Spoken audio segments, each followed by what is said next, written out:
Osmania university పర్యటనలో CM Revanth Reddy మాట్లాడుతున్నారు. ఇప్పుడు లైవ్ చూద్దాం. డిసెంబర్ 2025 108 సంవత్సరాల చరిత్ర కలిగిన భారతదేశంలోనే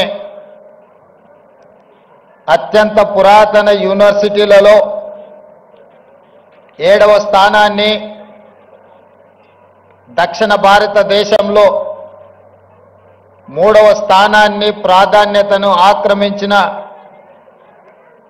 ఉస్మానియా యూనివర్సిటీ గొప్ప చరిత్రను పరిగణలోకి తీసుకొని వేలాది మంది ఉస్మానియా యూనివర్సిటీ విద్యార్థులు, యూనివర్సిటీ వైస్ ఛాన్సలర్ గారు, ఆర్ట్స్ కళాశాల ప్రిన్సిపల్ గారు, అధ్యాపక సిబ్బంది, పూర్వపు విద్యార్థులు, నేడు చదువుకుంటున్న విద్యార్థులు వేదిక మీద దాదాపుగా 60 సంవత్సరాల ఉస్మానియా యూనివర్సిటీకి సజీవ సాక్ష్యంగా ఉన్న పెద్దలు కేశవరావు గారు, మీడియా మిత్రులు, తెలంగాణ ఉద్యమకారులందరికీ కూడా మనస్ఫూర్తిగా అభినందనలతో కృతజ్ఞతలు తెలియజేస్తున్న మిత్రులారా, ఉస్మానియా యూనివర్సిటీకి రావాలి, ఆర్ట్స్ కళాశాల ముందు నిలబడి ఇక్కడ చదువుకుంటున్న విద్యార్థుల యొక్క ఆకాంక్షల్ని అడిగి తెలుసుకోవాలి. ఒకనాడు తెలంగాణ ఉద్యమ సందర్భంగా ఈ వేదిక మీద నుంచే స్వరాష్ట్ర ఆకాంక్షను బలంగా వినిపించి 4 కోట్ల తెలంగాణ ప్రజల యొక్క ఆకాంక్షను ఈనాడు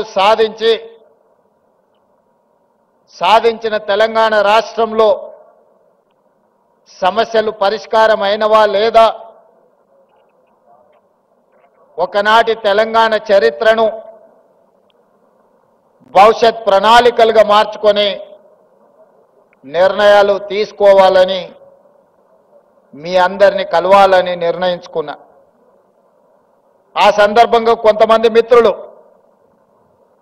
కలిసి సూచన చేసినప్పుడు ముఖ్యమంత్రి గారు చాలా ధైర్యం చేస్తున్నారు, ఉస్మానియా యూనివర్సిటీలో ప్రజాప్రతినిధులను, రాష్ట్ర మంత్రివర్గాన్ని లేదా ముఖ్యమంత్రి గారిని అడ్డుకునే ఒక చరిత్ర ఉన్నది, మీరెందుకు ధైర్యం చేస్తున్నారు అని నన్ను అడిగినారు. అంటే వారికి ఒక్క మాట చెప్పిన,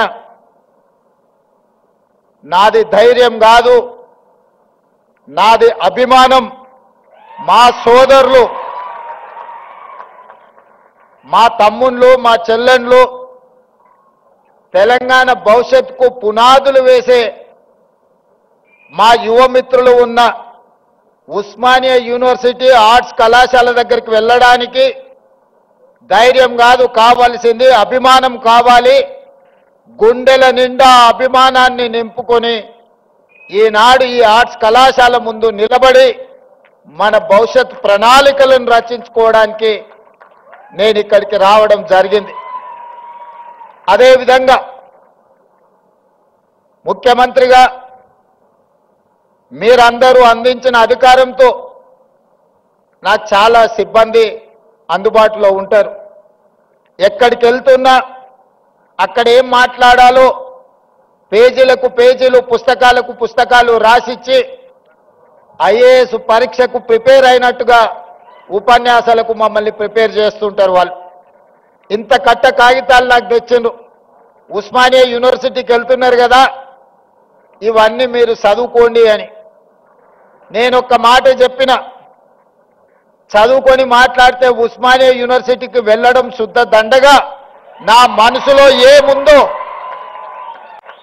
నా జీవితంలో 56 సంవత్సరాల అనుభవం నల్లమల అటవీ ప్రాంతంలో ఉన్న ఒక మారుమూల పల్లె నుంచి వ్యవసాయ కుటుంబం నుంచి వచ్చిన నేను ప్రభుత్వ పాఠశాలలో చదువుకొని గ్రామీణ వాతావరణంలో పెరిగి గ్రామీణ వాతావరణంలో ఉన్న పేదరికాన్ని కుల వివక్షను జాతి వివక్షను సమస్యలతో కొట్టుమిట్టాడుతున్న వెనుకబడిన ప్రాంతాలలో పెరిగిన వాణ్ణి.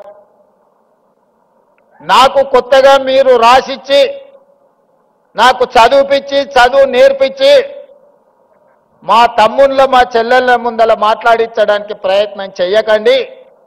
నాకు ఏమనిపించిందో నా కళ్ళతో ఏమి చూశానో నాకు ఈనాడు అవకాశం వస్తే ఏమి పరిష్కరించాలనుకుంటున్నానో వాటిని నేను మాట్లాడతాను.